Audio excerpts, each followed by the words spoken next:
This is the Samsung Galaxy A11, and it came out in early 2020. And yeah, this is Samsung. This was Samsung's most budget of the budget phones. Now, actually, scratch that. There was the A01, which I do have also, but not with me right now. And I feel like this camera is kind of too bright here. Let me adjust the lighting. I need to get a new camera set up because we hit so many subscribers. But let's change the color tone maybe. Something like that. Alright, so anyways, yeah, this is an old phone. For budget phone standards, it's pretty old. I hate how this light's doing this. Okay, stay like that. Alright, so yeah, this is an old phone for, 2025 standards. And we are going to go over this phone today to see if it's still worth it. So, design.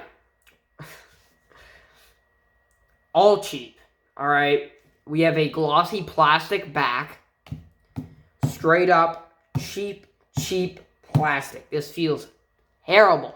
This feels so cheap in the hand. We have a triple camera setup, which for 2020 isn't bad. We're going to go over those cameras later. Now, just because you see a triple camera setup in 2020, that doesn't mean the phone's good. Or the cameras are good. We have a flash, a fingerprint on the back, which is old school. Which, let's test that out real quick. You can see. It's actually a really reliable fingerprint, but they should have made it down here a little more, like right here. But overall, it's fast, and I think it's actually faster than the Galaxy A16 5Gs. The newest, cheapest budget phone that you can buy in the US right now. And if we head over to the right side here, you can see this phone is absolutely thin. This thing is super thin. We have a power and volume buttons. Up top, we have our headphone jack. Samsung, bring that back. On the left side, we have our SIM and SD card slot. And on the bottom, we have our mic, USB-C port. USB-C in 2020. Not too bad. And our single firing speaker, which is totally fine for 2020. A single firing speaker. There was not really a such thing as dual speakers for budget phones back then. So that I completely understand. But nowadays with the A16, come on, get dual speakers. Everybody's getting them. And this USB-C port only charges at 15 watts. I mean, for 2020, it ain't bad. And on the front, we have a screen. Now, I'm going to go more in depth on this screen later. But there is a massive, and I mean massive, chin on the bottom here. This is the Galaxy A35's chin, just for comparison. Look at how much thinner that chin is. It's a major difference. So, huge chin on the bottom. Up top, though, this is pretty premium. We have a hole punch. This is the only A10 series with a hole punch. And I like it. Like, I'm all about this hole punch. I'm all about having hole punches in phones. And I love how it's to the left. We never see hole punches to the left now. We never see a unique phone like this anymore. I hate this tripod. We always see the hole punch in the middle.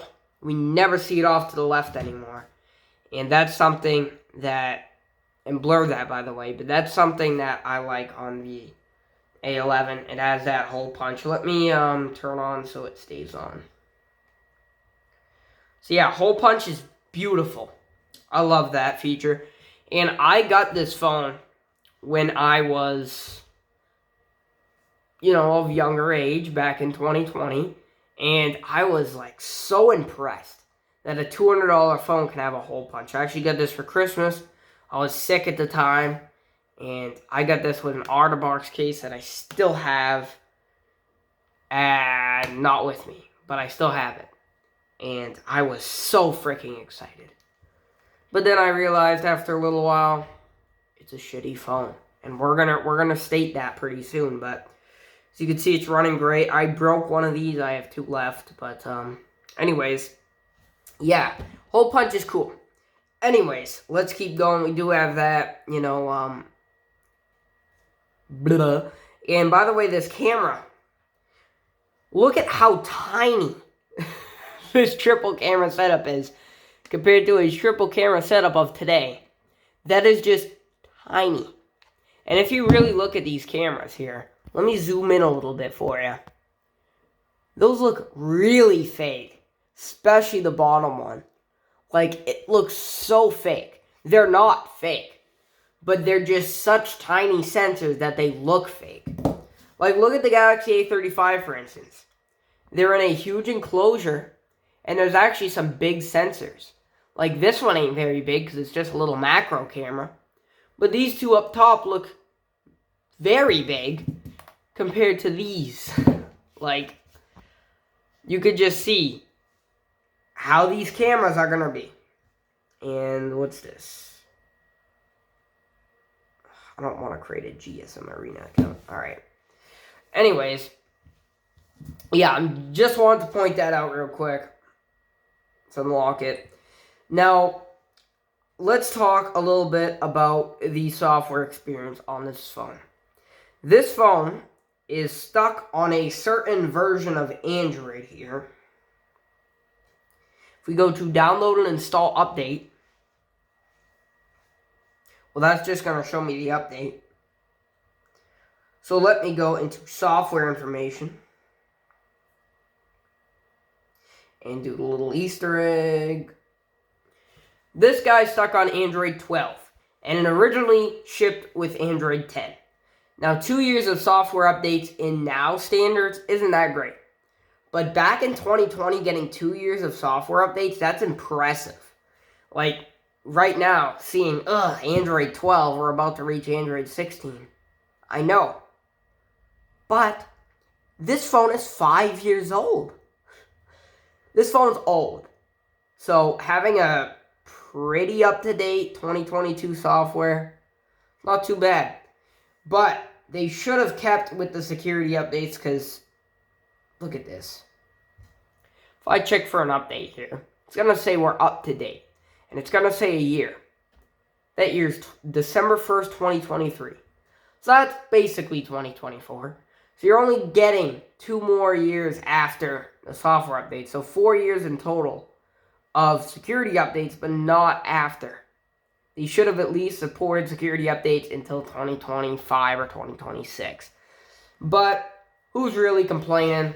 This phone was $200 back in the day. Alright, let's head into the device info here. I want to talk about this processing chip we have here. A Snapdragon 450. That is a very low-end chipset. That is a very budget chipset.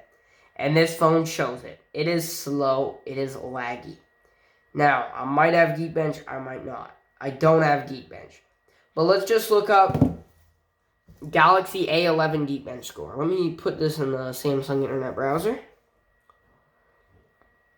And let's open a new tab and go Galaxy A11 Geekbench.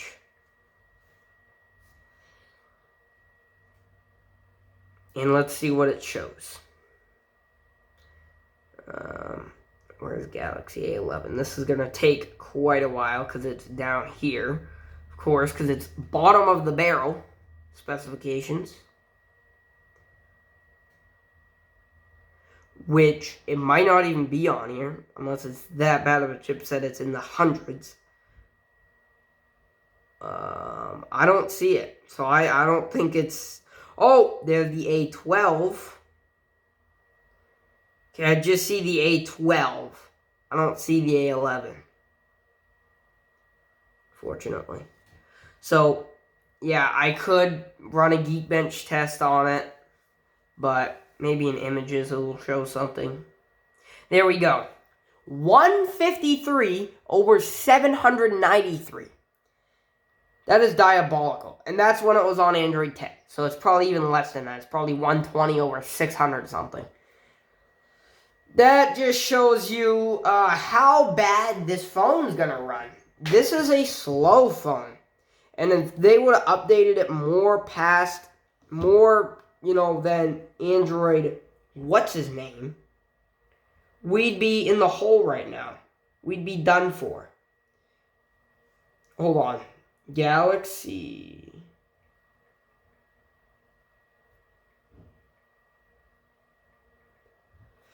I just want to look up the Galaxy A11 specifications one more time. The way I have it. Anyways. Yeah, so shitty processor. Not a good processor on this guy. Which you don't expect it to have a good processor, obviously. I don't like this camera thing. Let me turn down the brightness on here. That's better. Anyways, yeah, crappy processor. RAM's terrible too. Unbelievably bad.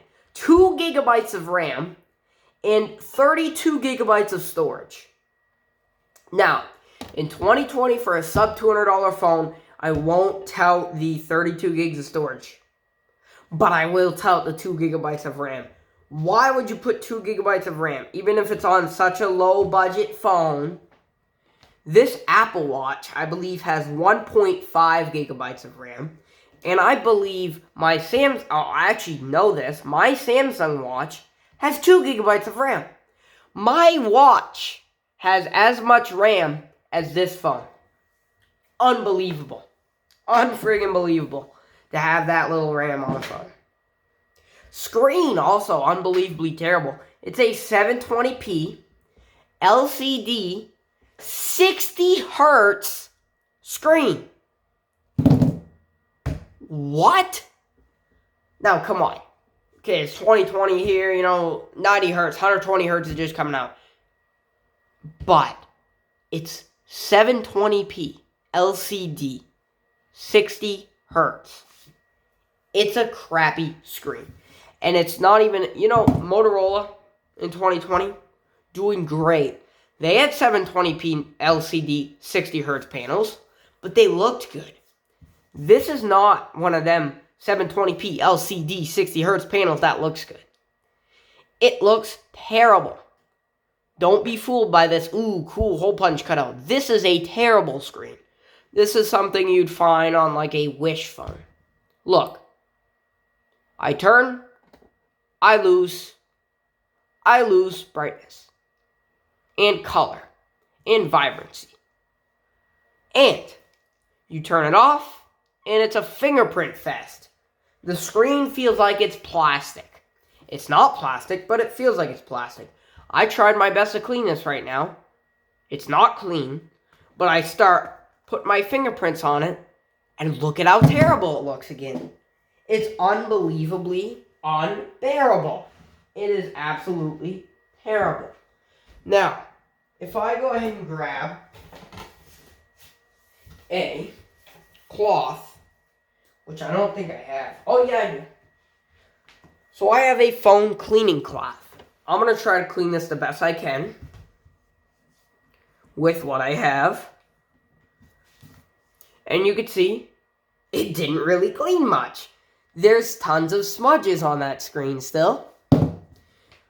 So I'm going to keep trying to clean this screen. And would you look at that? There's still smudges on it. Now, it ain't as bad, but second I put a fingerprint on this thing's gonna look terrible. And I told you. Unbelievable. And let's say, this is just a little bit newer of a phone.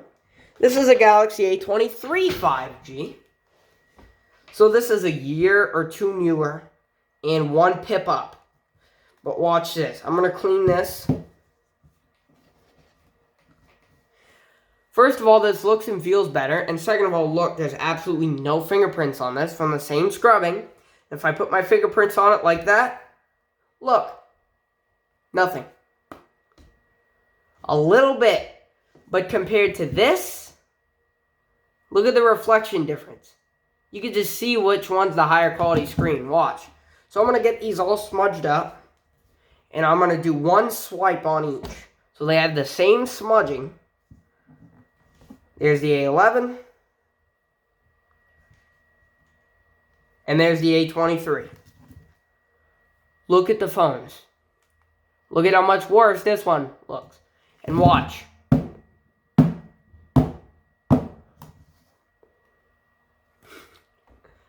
Unbelievable. Look at that. And look at that. So, yeah, trust me when I say the screen on the A11 absolutely sucks. Worst screen in the world. Probably not, but probably close to it. Camera. Camera. Triple camera setup. You might think, oh, that's a good camera setup. You may be mistaken. We have a 13 megapixel main sensor, which for 2020, not bad. We have a 5 megapixel ultra wide, which is the same ultra wide sensor we get on the A16 5G. And we have a 2 megapixel depth sensing camera. Now we don't have the depth sensing camera anymore. We have a macro camera. But, yeah, we basically have 2 cameras here. Pretend the third one doesn't exist. So, okay. Up front, we have an 8 megapixel camera. A little low quality. Not terrible. Let's head into the app here. We have standard Android 12 for Samsung camera app. We have your basic settings. This looks just like flagship here. You have your 0.5, 1x, and 2x. That looks pretty flagship. Just looking at this camera app, if I would show you this, you'd probably think it's a flagship. Let's go to 0.5. There you go. You get your 0.5. And then we could go to 1x. You could go to 2x, and you can go all the way up to 8x. So not terrible. You cannot change to any other modes because you are rocking with a 13 megapixel camera. It's going to shoot in that constantly. You have portrait mode. That's what that depth sensor's for. You don't want to push it too hard, though. Let's go into settings real quick here. For the camera. Auto HDR. We have settings to keep.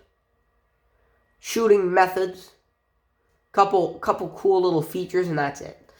Up front, if we go up front real quick.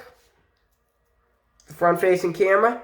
We have a couple little modes. We have 1-person and 2-person, like an ultra-wide view. That's kind of cool. With video, nothing to write home about. We're rocking with full HD 30 or HD 30, which is what you get in new phones. So you can record ultra-wide, which is kind of cool. And let's see, while you're recording, you cannot switch to ultra-wide. So that's kind of a deal breaker there. And up front, you can only shoot in the regular mode. At full HD 30 or HD 30. And for modes, for more, what? Nothing. Pro and panorama. No slow motion, no time lapse, no night mode, no nothing. This is the most bare bones camera you can get. This is the most simplistic camera you can get. Now, I'm going to shoot up some photos and videos, and yeah, they speak for themselves. Before I freaking put that up, I didn't even tell you how much this is. So let's go on Swappa, because that kind of gives you the rough idea on how much you can get one of these guys for. And let's just search for the Galaxy A11.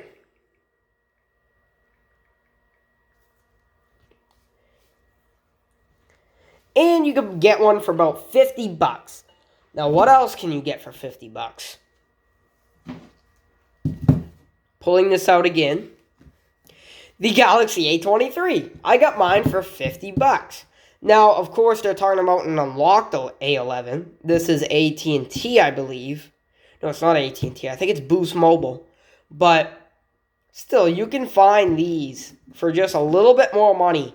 And they are a million times better. They're still not a great phone because it's an LCD screen. But it has quad cameras, even though half of them don't do anything. But it's such a much better phone. It's way faster. Anyways, now let's put up the photo and video sample.